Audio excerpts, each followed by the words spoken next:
Bueno, buenas tardes, queridos participantes del taller de valoración psicojurídica del impacto del daño psíquico. Hoy pues vamos a continuar con la segunda parte de este video tutorial que guarda relación con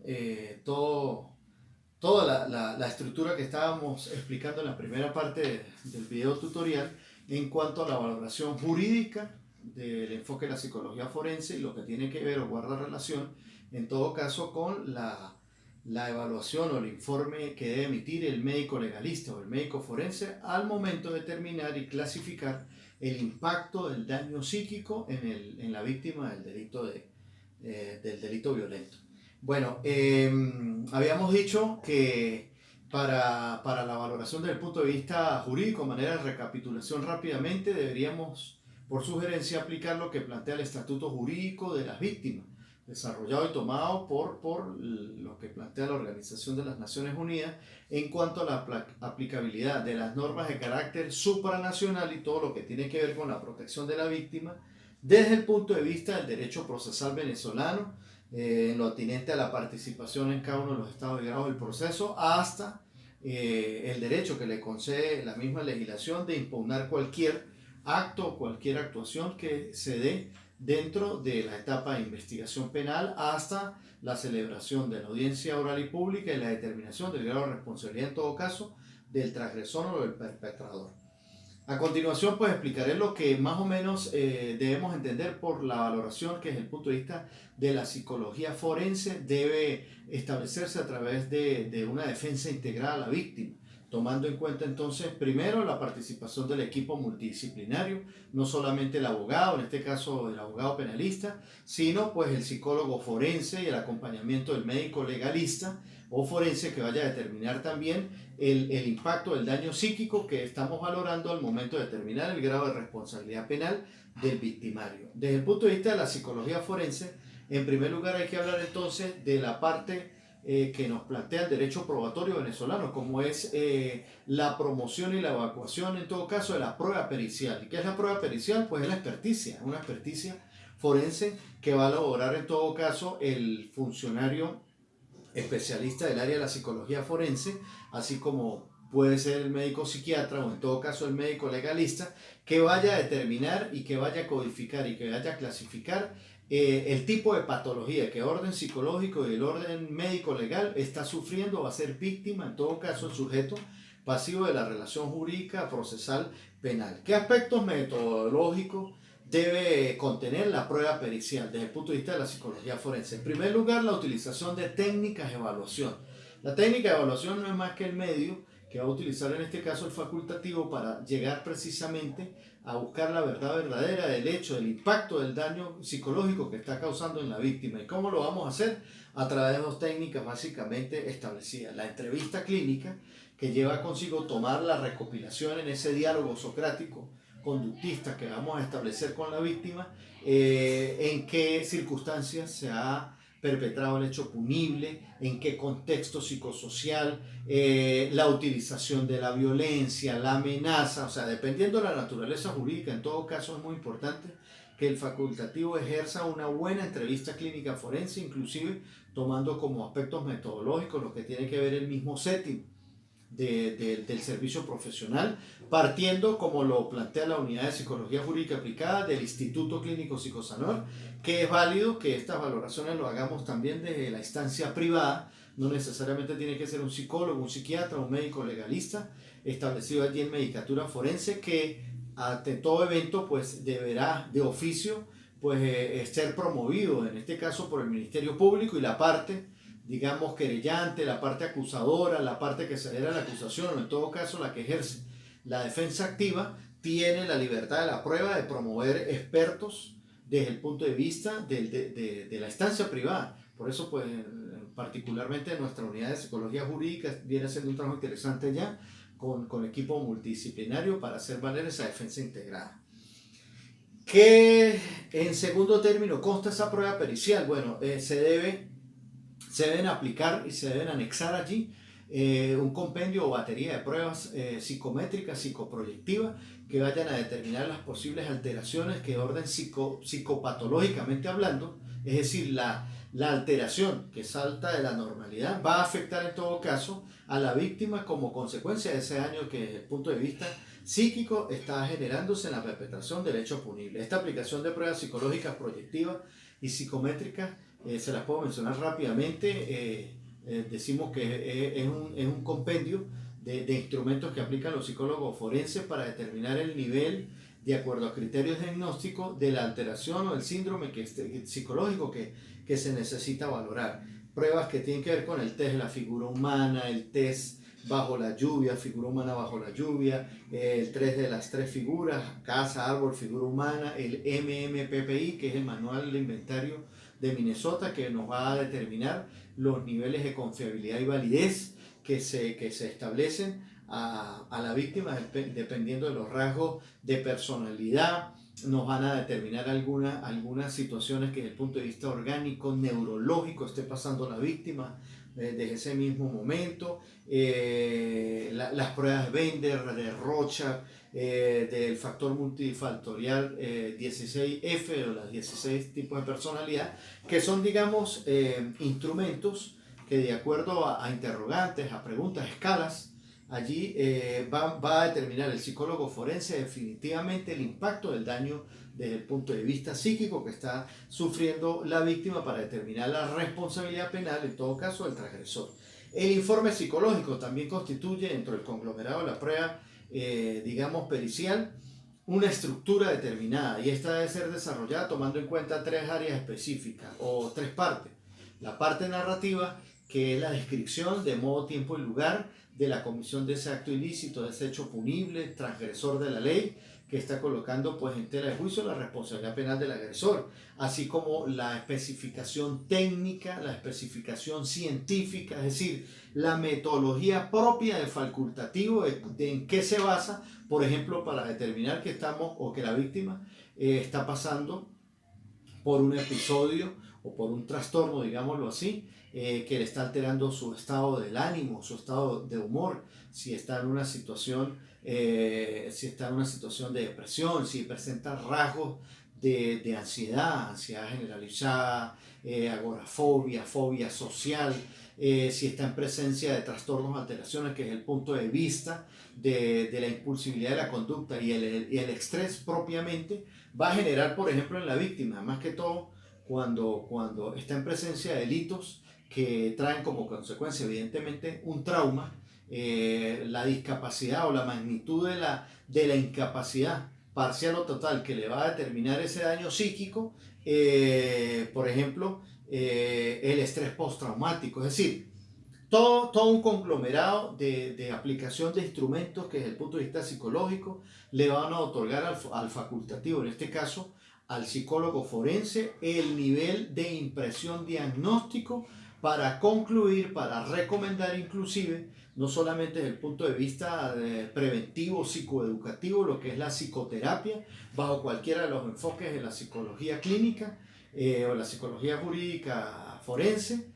porque al final pues el psicólogo forense pues también tiene que aplicar como madre, como aplicamos nosotros los abogados también, el derecho constitucional, lo que es para los psicólogos forenses, la psicopatología clínica, que es la que me va a codificar la alteración, el trastorno o el síndrome, dependiendo de lo que se codifique en el manual diagnóstico de trastorno psicológico, que es el DSM-5, que es el que manejan los psicólogos forenses, y el CIE-11, o ese instrumento que manejan los médicos psiquiatras. Es importante determinar que ese informe psicológico debe establecer unas conclusiones y unas recomendaciones, reitero, desde el punto de vista de la intervención psicofarmacológica o lo que tiene que ver con las recomendaciones desde el punto de vista psicoterapéutico a través de cualquiera de los abordajes: conductista, cognitivo-conductual, cognoscitivista, integracionista, de la psicología humana, desde el punto de vista de la psicodinámica, del psicoanálisis, etc. O sea, dependiendo de la naturaleza jurídica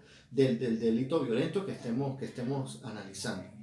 El peritaje psicológico también es muy importante porque a través del facultativo y de su valoración, de su impresión diagnóstico, de su tratamiento, de sus recomendaciones, de sus conclusiones científicas, va a determinar el ámbito de aplicación y la clasificación jurídica que le va a dar el administrador de justicia o las partes que están en el proceso penal, el representante del Ministerio Público, o en todo caso cuando a los abogados nos toca que presentar querella criminal o acusar privadamente o adherirnos a la acusación que está presentando el Ministerio Público, el grado de amplitud y la categoría del tipo de delito que se está estableciendo para determinar en todo caso las sanciones, es decir, la responsabilidad que desde el punto de vista penal se le debe aplicar al transgresor. No es igual, por ejemplo, si hubo intención o culpa o dolo eventual, por ejemplo, en los delitos de lesiones personales, si son graves, gravísimas, levísimas, dependiendo, por ejemplo, de la intencionalidad del resultado que hubo. Si estamos, por ejemplo, en presencia del delito de secuestro y extorsión, como lo plantea la ley, en qué grado de responsabilidad de perpetración ha sido la víctima de este delito. Si estamos en presencia de delitos de abuso sexual, como lo plantea el Código Penal, aquellos que van en contra de las buenas costumbres y el buen orden de la familia, violación, seducción, rapto, prostitución, red de tráfico de trata de blancas, etcétera, etcétera. O cuando estamos en presencia de los famosos delitos que van contra la libertad de las mujeres. En este caso, a través del peritaje, de un buen peritaje psicológico basado en las pruebas científicas y técnicas, y aquí quiero recalcar lo siguiente: en la aplicación de estas pruebas es muy importante porque de carácter científico nos vamos a delimitar. Digo nos vamos porque, bueno, como ustedes ya saben, ya estoy presto solamente a la espera de que me den el título académico también, como licenciado en psicología, valga la cuña, y bueno, ya he venido trabajando duramente en esta área, y el reto de nosotros, los futuros psicólogos forenses, es precisamente delimitarnos de la actuación del médico psiquiatra, en que nosotros a través de estas pruebas científicas, los instrumentos psicológicos, vamos a, en base a criterios diagnósticos, en una forma más objetiva, vamos a calificar el tipo de alteración, el tipo de trastorno, el tipo de síndrome, que el médico psiquiatra también lo estudia desde el punto de vista de la psicología, de la psicopatología clínica, pero en base a lo que ellos llaman el CIE-11, y nosotros lo enfocamos en base al DSM-5, o pues lo cotejamos en algunas ocasiones, sugiero eso con el CIE-11 también, pero nos distingue de ellos es que ellos dentro de sus recomendaciones, el tratamiento es psicoterapéutico y psicofarmacológico, es decir, son los facultativos para los psicotrópicos. Las implicaciones que desde el punto de vista psicológico forense van a tener, principalmente los trastornos que desde el punto de vista de la psicopatología clínica van a alterar ese estado general de la salud mental de la víctima como consecuencia del daño psíquico. Pues como lo venía diciendo, básicamente hay muchos trastornos, alteraciones que codifica el manual DSM-5 y el CIE-11, pero yo lo he circunscrito a lo que desde el punto de vista de la praxis se presenta más, como son las alteraciones o los trastornos del estado del ánimo, humor, los trastornos de ansiedad, los trastornos del sueño y vigilia, los trastornos del control de impulsivo de conducta o el trastorno del estrés, entre ellos el estrés postraumático, todo lo que tienen que ver con los trastornos que desde el punto de vista psicótico, que son las alucinaciones, las ideas delirantes, o sea, en un sentido general, ¿no? Esto es más específico, es más delicado desarrollarlo, explicarlo, pero para que más o menos me entiendan en un lenguaje sencillo, no tan técnico y no complicado, sobre todo con estos trastornos que van a otorgar a la víctima esas situaciones irreales, esas situaciones de alucinaciones o delirio, y que pues van a tener como consecuencia de impacto crónico, inclusive hospitalizaciones que desde el punto de vista psiquiátrico es necesario al tratamiento y el reforzamiento psicoterapéutico que se le da a la víctima. Bien, ahora, ¿qué comprende la valoración que desde el punto de vista médico-legal es necesario aplicar a la víctima de delitos violentos? Esto tiene que ver con la actuación directamente ya del médico legalista o del médico forense,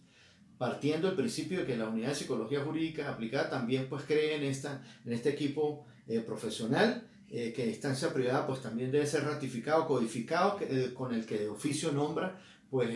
la administración de justicia. ¿Y qué comprende ese examen médico? Bueno, un estudio minucioso, una valoración del aspecto general de la salud desde el punto de vista orgánico, fisiológico, biológico, como lo querramos denominar, de esa víctima del delito violento, que amerite, en primera instancia, la atención primaria, básica, de protección, de seguridad, de resguardo a la intimidad, de la medida de protección, por ejemplo, los delitos de abuso sexual, los delitos de violencia de género, que ameriten un tratamiento de patología médica de urgencia o que sea necesaria una intervención médico-quirúrgica. Por ejemplo, delitos de abuso sexual, donde es necesaria también el tratamiento quirúrgico o preventivo o digamos,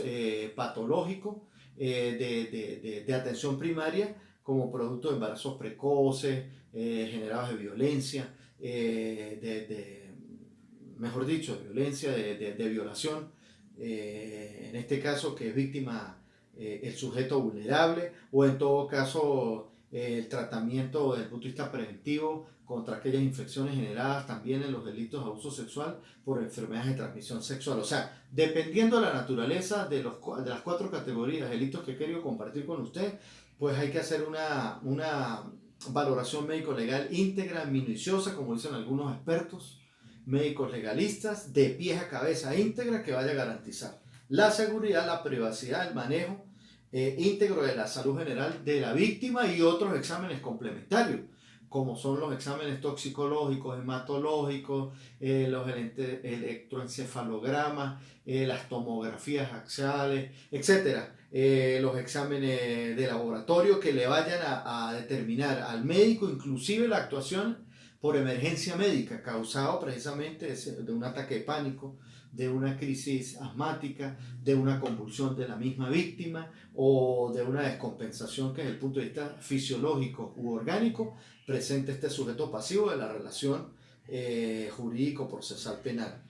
De tal manera que esas situaciones de riesgo pues vayan a estar establecidas en esa atención primaria y acompañándose a esa valoración general del estado de la salud fisiológica de la víctima, en este caso del paciente víctima, la elaboración de la historia clínica donde se va a indagar sobre el estado general de la salud, si es traumático, si ha habido uso de drogas, si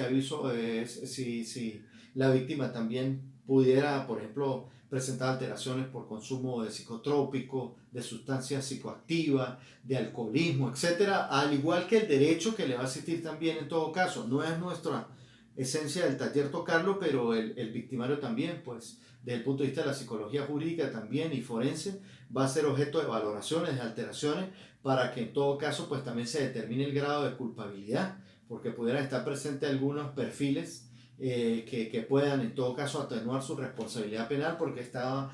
por ejemplo, se está valorando un trastorno transitorio, depresivo ansioso, etcétera, etcétera, que vaya a comprometer en todo caso la responsabilidad penal. Hay que elaborarse desde el punto de vista médico-legal también una historia del hecho ilícito que en este caso está narrando también bajo de la circunstancia de modo, tiempo y lugar en que la víctima le está manifestando al médico legalista. También comparto la idea que debe ser el lugar apropiado, en el momento apropiado para no atosigar y que, como dicen algunos médicos,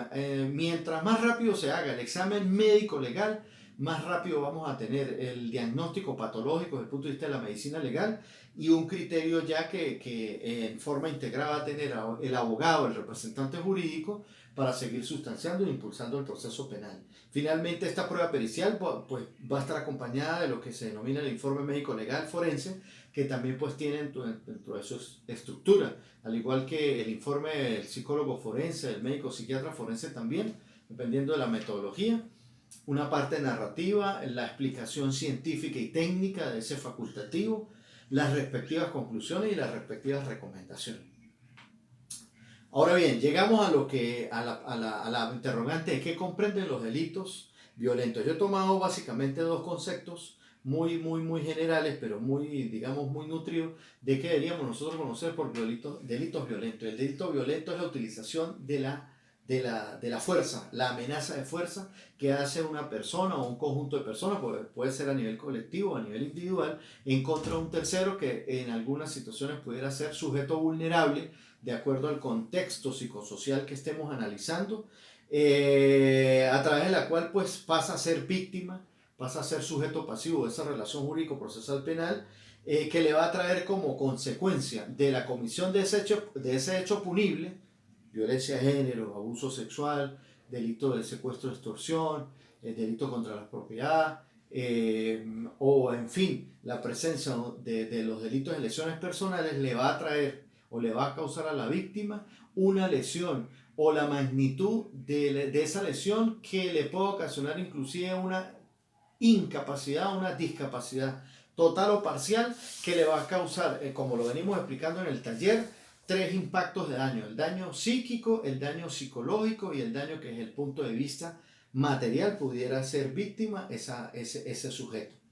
De acuerdo a la clasificación de los delitos violentos en nuestra legislación, estamos en presencia de delitos de lesiones personales, e inclusive la legislación establece que pudiera ser atenuante de la responsabilidad penal o agravante de la responsabilidad penal, dependiendo de si estamos analizando la conducta perpetrada por el victimario o el mecanismo inclusive de defensa que haya utilizado la víctima. Si estamos en presencia de lo que la legislación, lejos de lo que aplica los criterios diagnósticos, la psicología forense y la psiquiatría forense y las patologías médico-legales, lo clasifica allí solamente como enfermedad mental o corporal. De acuerdo a lo que se plantea allí en el Código Penal, a través del artículo 413 al 420, en síntesis lo voy a comentar para no meternos en lo que es derecho penal o procesal penal como tal, pero el tipo de lesión personal va a calificarse de acuerdo a esta prueba pericial que he venido explicando, íntegra, con valoración jurídica, psicológica, forense y médico-legal, según elementos subjetivos, y hablamos de intencionalidad. Entonces pueden ser lesiones personales intencionales, preterintencionales o culposas, de acuerdo al elemento objetivo, de acuerdo al resultado tangible, pueden ser menos gravosas, graves, gravísimas, levísimas, y de acuerdo a la dependencia al grado de consumación, lesiones calificadas, agravadas y atenuantes. Reitero, en el caso de los delitos de lesiones personales es muy importante la valoración que al daño psíquico le dé el psicólogo forense y el acompañamiento del informe médico forense, donde se va a cuantificar los días de la incapacidad de la lesión que va a sacar de la vida cotidiana, de la productividad, de esas actividades, de las necesidades básicas del sujeto en el ámbito laboral, y que lo afectan clínicamente en el ámbito personal, familiar, en el ámbito intrapersonal e interpersonal. En cuanto a los delitos por abuso sexual, la legislación establece que es la vulneración al bien jurídico de la libertad y la indemnidad sexual de una persona contra el desarrollo sexual de ese mismo sujeto. ¿Cuáles plantea la legislación? De delitos por abuso sexual: los delitos contra las buenas costumbres y buen orden de la familia, entre ellos está la violación, la seducción, la prostitución de menores, el incesto, el ultraje al pudor. Se encuentran los hechos punibles del rapto violento, fraudulento, favorecimiento a la corrupción de menores. Dentro de los delitos matrimoniales o de las uniones concubinarias están los que se consuman o tienen que ver con los generados a través del adulterio, bigamia, concubinato, y los delitos contra la filiación, que es la suposición de parto y la supresión de estado. Delitos, reitero, que van en contra de la afectación de la vulnerabilidad que va a tener en este caso el bien jurídico, que es la libertad personal, la libertad de que desde el punto de vista sexual, o esa, digamos, espontaneidad que tenga el sujeto de identificarse, de consentir en la parte del acto sexual como tal, o en lo que tiene que ver propiamente, como lo plantea el Código Penal, aquellos hechos punibles que van en contra de las buenas costumbres, el buen orden de la familia, y lo que tienen que ver con las consecuencias generadas, los delitos que desde el punto de vista matrimonial, de adulterio, bigamia y concubinato, se le generan al sujeto pasivo de la relación jurídico-procesal penal. En el delito de extorsión y secuestro, también la ley de extorsión y secuestro plantea a través del artículo 3 lo que nos define lo de la parte del secuestro, la simulación del secuestro y la extorsión, como tal, definiendo este último hecho punible como cualquier medio capaz de generar violencia. Fíjense que en todos estos delitos se habla siempre de la fuerza, violencia, amenaza, alarma, amenaza grave que cause un daño desde el punto de vista psíquico o desde el punto de vista moral o desde el punto de vista material a las personas o los bienes. Lo plantea, por ejemplo, el artículo 16 de la ley del delito de extorsión y secuestro. En estos 3 primeros artículos hay que recordar que la valoración desde el punto de vista psicológico, forense y desde el punto de vista médico-legal va a depender de la propia naturaleza del delito que estamos analizando, porque el impacto del daño psíquico, recuerden que la consecuencia es la alteración, el síndrome o el trastorno que se pudiera presentar. Y finalmente, pues los delitos de violencia de género que plantea la Ley Orgánica de Violencia contra las Mujeres, que van desde la violencia psicológica, acoso o hostigamiento, amenaza, violencia física, violencia doméstica, sexo carnal violento, prostitución forzada, acoso sexual, violencia laboral, violencia patrimonial, económica, trata de mujeres, niñas, adolescentes y lo que es la violencia mediática. Esta clasificación de los tipos delictivos en la violencia de género juega papel importante el acompañamiento previo de esa valoración psicojurídica integrada, jurídica, psicológica, forense, como lo han venido diciendo, y el examen médico legal, que en este caso sufra la víctima, la mujer, la niña, el adolescente, por cualquiera de estas tipologías. Recuerden que hay 18 hechos que tipifica la Ley Orgánica de Violencia contra la Mujer, y que es de sumamente importancia porque allí inmediatamente en la recomendación el psicólogo forense, como lo dije, puede solicitar a los órganos o operarios de la Administración de Justicia, tutelares o titulares de la acción penal, o en el caso de la instancia privada, la acusación privada y el acompañamiento de estos indicios de medidas inmediatamente de protección. ¿Y de dónde van a ser? De una buena valoración psicológica, una buena valoración que desde el punto de vista psiquiátrico, forense y médico legal se le haga a la víctima. Bueno, mis queridos participantes, en esta última parte quiero pues dejarle también en síntesis para que pues complementen, investiguen. Yo les he enviado material por correo electrónico de lo que comprende el protocolo de Estambul. ¿Y por qué lo he querido complementar esta última parte del taller? Porque el protocolo de Estambul, como ustedes saben, pues es un manual para la investigación y documentación eficaz de los delitos de tortura y otros tratos crueles o penas crueles, inhumanas y degradantes, de la relación jurídica que nace entre los órganos del Estado y el sujeto pasivo de la relación, que es la víctima de orden individual o colectivo, o víctimas en orden colectivo, ya saben, en la atención primaria o desde el punto de vista secundario. Es muy importante de revisar este protocolo de Estambul, porque allí pues están establecidas todas esas disposiciones que fueron presentadas por la Alta Comisionada de las Naciones Unidas para el Desarrollo de los preceptos de los derechos humanos el 9 de agosto de 1999, y dentro de los cuales pues nos define qué es la tortura, que viene pues en este caso de los órganos de policía, de los órganos de investigación que inician el proceso penal, pero más que todo los órganos de policía, donde se van a perpetrar dos delitos muy importantes: el abuso de autoridad y la extralimitación en las funciones del poder coercitivo que tienen los órganos investigados de autoridad. Por cierto, en este periodo de pandemia, en este periodo de coronavirus, COVID-19, he escuchado, me han consultado, y a lo mejor ustedes han sabido también a través de redes sociales, una alta comisión y perpetración de delitos de abuso de autoridad y de extralimitación de las funciones de control fuera del contexto del decreto de estado de alarma, que pues no es nuestra materia, pero que juega papel importante también, porque aquí podríamos explicar desde el punto de vista de los preceptos de los derechos humanos y el protocolo de Estambul lo que pudiera ser víctima por un delito violento de abuso de autoridad, extralimitación de funciones por parte de los organismos coercitivos del Estado, de lo que se define como tortura. ¿Y qué es la tortura? Es cualquier acto que inflige intencionalmente a una persona dolores o sufrimientos graves, ya sean físicos o mentales, con el fin de obtener de ella o de un tercero información a través de la violación de su precepto de confesión, de castigarse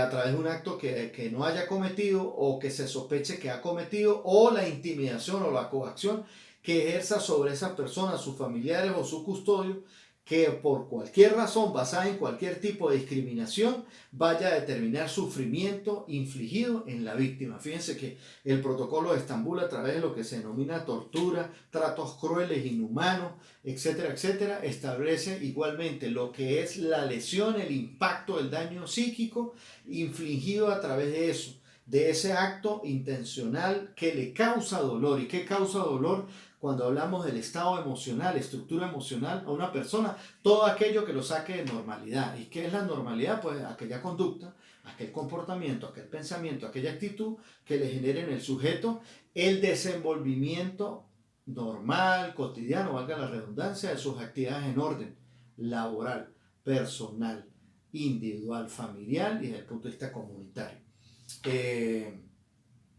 Finalmente quiero compartir con ustedes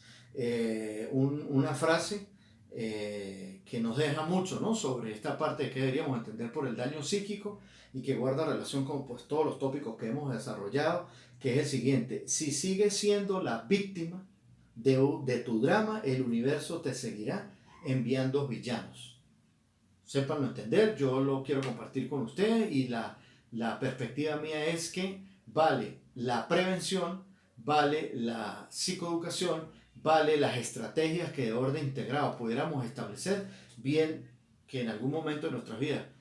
seamos víctimas, nos toque representar jurídicamente a una víctima o nos toque representar en igualdad y en equidad del derecho,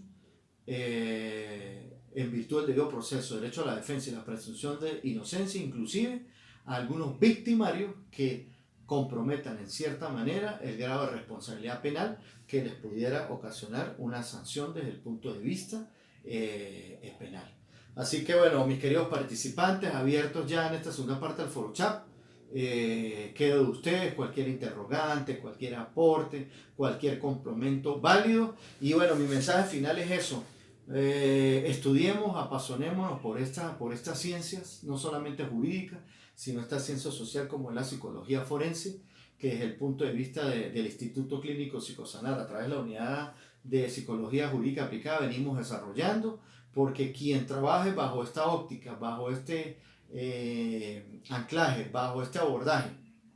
multidisciplinario, tenga la plena seguridad que desde el punto de vista de una defensa integrada va a ser exitoso, porque no solamente es dar cátedra, sino es demostrar bajo el método científico la culpabilidad, inculpabilidad o las eximente de responsabilidad al causante del daño psíquico y el impacto hacia la víctima por los delitos violentos. Así que bueno, muchas gracias y seguimos encontrando en los contextos académicos. Feliz tarde.